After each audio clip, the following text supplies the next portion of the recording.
With the aid of Russian airstrikes, Syria has taken near full control of the city of Aleppo in a major defeat for forces hoping to topple Syrian President Bashar al-Assad. Before fighting began in 2012, Aleppo was Syria's largest city, with a population of over 2 million. Some of the first major peaceful protests against Assad's rule broke out in Aleppo in March 2011. But today, the city is in shambles after 4 years of fighting between Syria and rebel groups. A turning point in the Battle of Aleppo occurred in September 2015 when Russia began carrying out airstrikes to aid the Syrian government. Negotiations are now ongoing for a truce to allow the evacuation of civilians living in the areas once held by rebel forces. An initial truce collapsed earlier today. Ismail al-Abdullah, a volunteer with the Syrian Civil Defense, or White Helmets, said civilians had been executed by government forces. When Assad's forces captured Al-Bustan, Al-Qasr neighborhood and Al-Fardos neighborhood, Assad's forces, when they entered this neighborhood, they executed 82 people, and the relatives of the victims who are now with us told us they were executed, including 13 kids and 7 women. All of them were executed. And what we are now and what we worry about our souls, that maybe the genocide will happen in the coming days if nothing will stop them in the coming hours. Russia described the fall of Aleppo as a victory against terrorists and jihadists, but the United States has decried the Russian-backed offensive. U.S. Ambassador to the United Nations Samantha Power said, quote, "Aleppo will join the ranks of those events in world history that define modern evil, that stain our conscience decades later. Halabja, Rwanda, Srebrenica, and now Aleppo," unquote. The UN said at least 82 civilians, including women and children, have been shot on sight by Syrian government troops in recent days. To talk more about Syria, as well as how the fall of Aleppo impacts U.S.-Russian relations, we're joined by 2 guests. Kenneth Roth is with us, Executive Director of Human Rights Watch. His new article for the New York Review of Books is headlined, "What Trump Should Do in Syria." And Stephen Cohen also joins us, Professor Emeritus of Russian Studies and Politics at New York University and Princeton University. He's a contributing editor at The Nation magazine. Welcome both to Democracy Now! Ken Roth, let's begin with you. What's happened in Syria, and talk about Russia's role? Well, we're all focused on Aleppo right now, and I think, as you mentioned earlier, Aleppo has been the victim of several months of a siege, basically a starvation of everybody there, not simply the fighters, but up to 250,000 civilians. It also has been the victim of ongoing bombardment by Syrian and Russian forces. And what's notable about the way this war has been fought, and Aleppo is no exception to this, is that the Syrian-Russian combination have not simply aimed at fighters on the other side, which is what you're supposed to do in war, but they have deliberately targeted civilians and civilian institutions like hospitals or markets and the like. And the aim is to make life so miserable that people either flee or the enclave ultimately topples. That's been this tactic in other areas, and now that has been successful in Aleppo. This is an overt war crime strategy. And it's been Assad's method of fighting the war from the outset. And Russia very much joined it when, a little over a year ago, in September 2015, it joined in. We had all hoped at that stage that the greater precision that Russian Air Force brought to the fighting would enable a more targeted approach. In fact, they just continued the policy of targeting civilians. Now, we had hoped, as of last night, that for the remaining civilians in Aleppo, as well as the fighters, apparently, that there would be an evacuation. That had been arranged. But this morning, Shia militia backed by Iran blocked that deal and resumed shelling the area.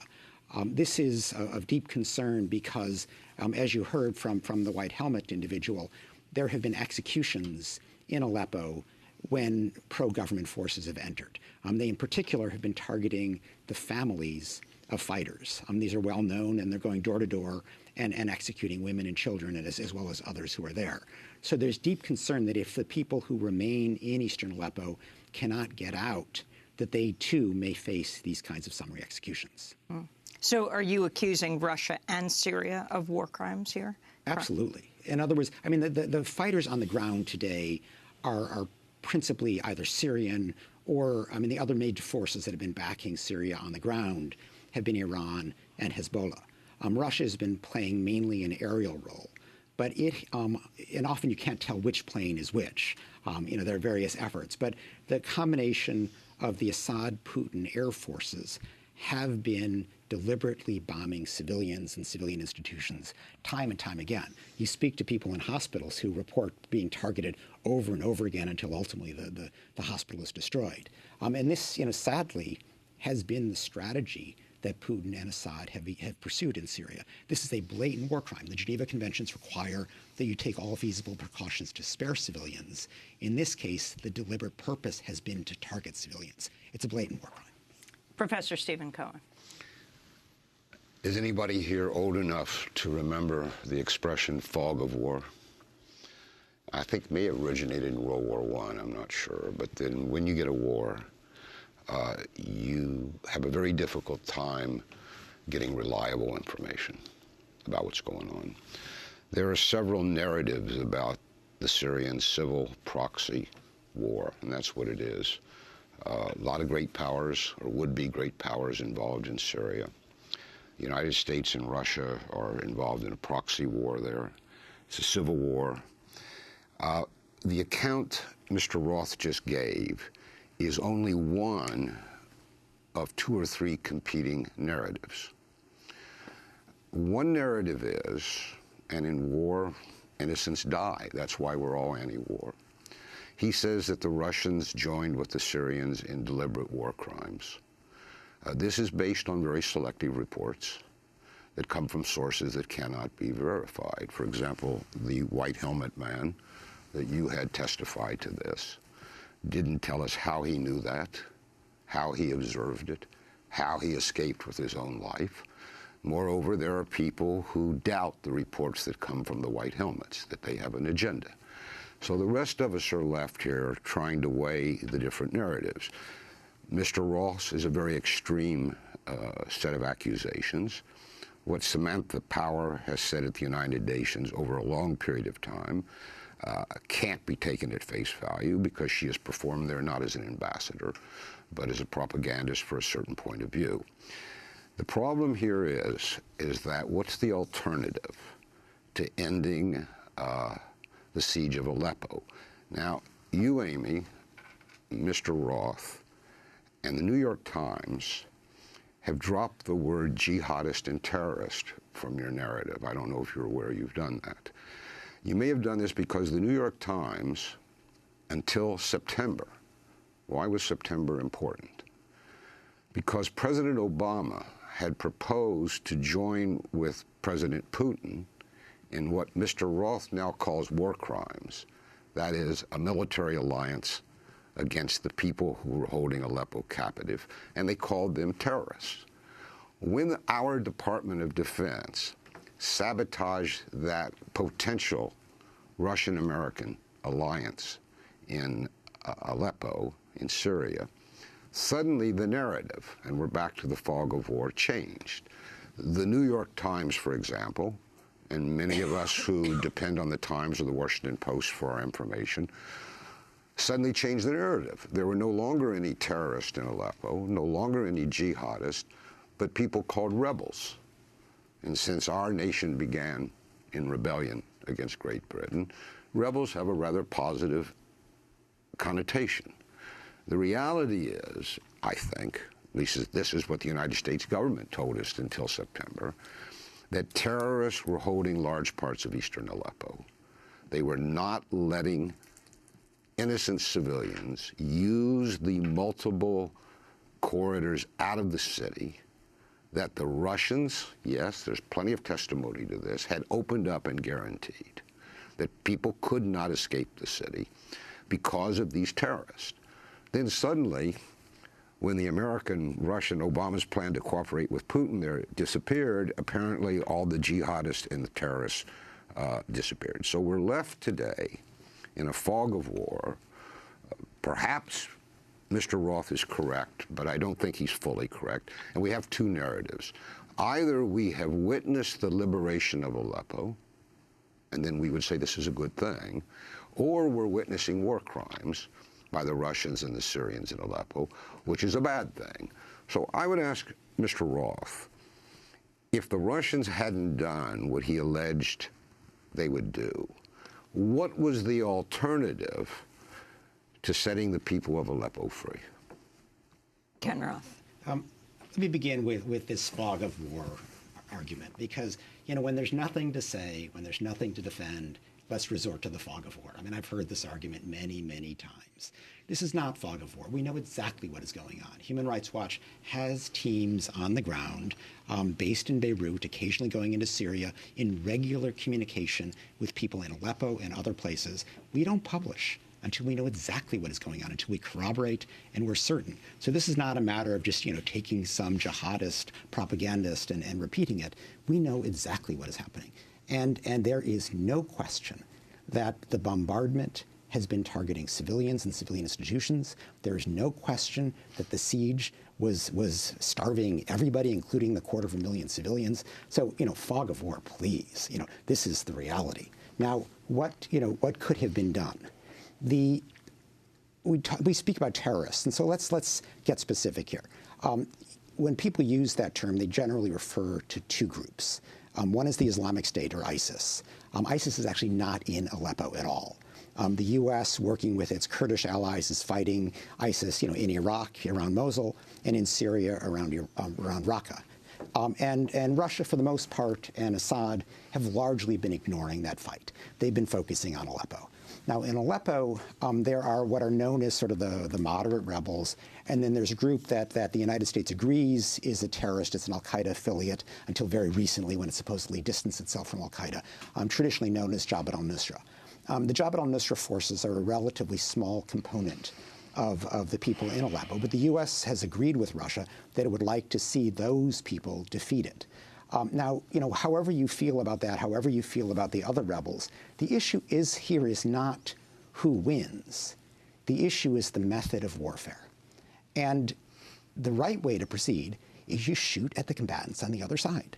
That's what the laws of war are all about. Unfortunately, Putin and Assad have chosen to target the civilians who also live there. It's a very deliberate strategy. Make life so miserable that ultimately the city has no choice but to capitulate. Now, you know, there is tremendous fear on the part of civilians in all of these enclaves who are targeted. And they, on the one hand, they fear staying there because they're facing the bombardment by the Russian and the Syrian troops.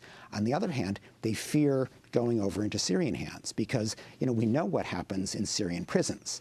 We've seen extensive torture and execution. We have photos of, you know, thousands of people who have died in those prisons. And so if you're a young man, for example, you basically are facing a choice. You know, do you either risk your life in Assad's detention facilities, or, you know, what they're all increasingly doing is forcing you to just get into the Syrian military and go to the front line, you know, essentially a suicide mission there. So it is, you know, a very poor possibility. Now, many families are staying with their relatives who are fighters, and these are the people who are being first targeted by the pro-government forces that are coming in. So we are, you know, this is not about, you know, how do you defeat terrorists. This is about slaughter of civilians. So we should keep that focus. Slaughter of civilians. The United Nations calls it a meltdown of humanity. Stephen Cohn. Well, the United Nations has issued conflicting reports. There's a bit of a struggle at the United Nations about what to say about all this. Look, Mr. Roth's organization does God's work. No question about it. But for millennia, we've argued exactly what God's work is. One can support what Human Rights Watch does with great enthusiasm, make a donation, urge Mr. Roth on, and still question his narrative.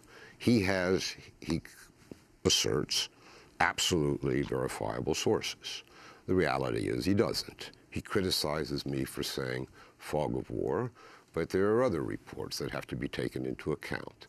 The charge that Russia deliberately targets civilian facilities and centers is, of course, part of the growing anti-Russian line that's captured our politics and has led to this scandal in Washington.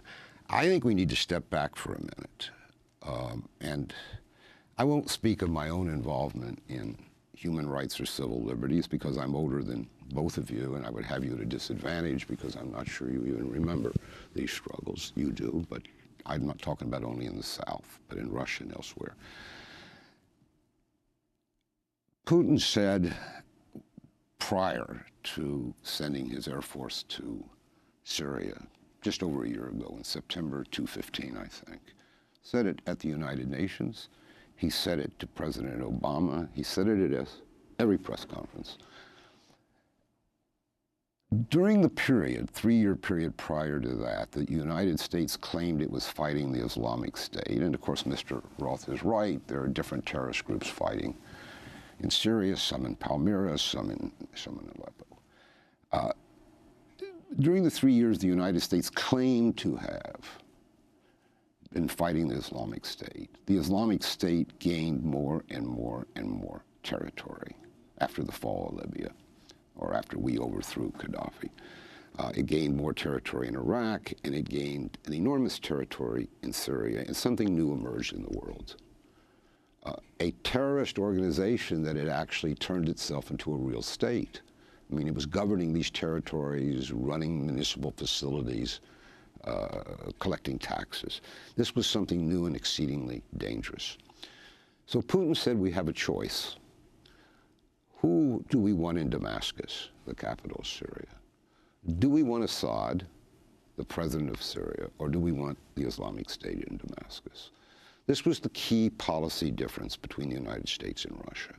The Obama administration had pursued, in fact, a policy of overthrowing Assad, dealing with terrorists in Syria, some of whom we funded, as Mr. Roth well knows, because they claimed to be anti-Assad, meant that, in fact, as we pursued the war against Assad, the Islamic State took more and more territory, and Russia decided it had had enough because it believed Syria was vital to its national security. And it intervened, and the war has been turned around. The United States has been on the wrong side of history from the beginning of this. The United States has made its contribution, since Vietnam at least, to the destruction of hospitals and civilian facilities, most recently in Afghanistan. Was it deliberate? I don't know. It was probably an accident. In Mr. Roth's absolutist view, everything is certain, everything is deliberate. I'm more problematic. But look what's happening in Syria today. It's extremely interesting. The Russians and the Syrians, some months ago, took back Palmyra, this historic city, where the Islamic State had been chopping off heads in public, where it had lined up its victims and had young children, looked to be about 10, 11, 12, execute them. I'm sure Human Rights Watch reported that and protested it. And then the Russians and the Syrians liberated the city. Now, Palmyra is under siege again. The Islamic State may take control of the city.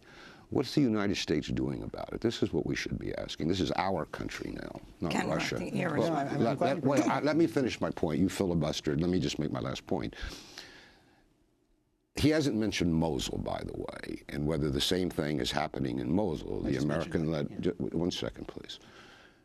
There are verifiable reports that jihadists in Mosul are fleeing because of the Iraqi-American war there. Where are they going? They're going to Syria.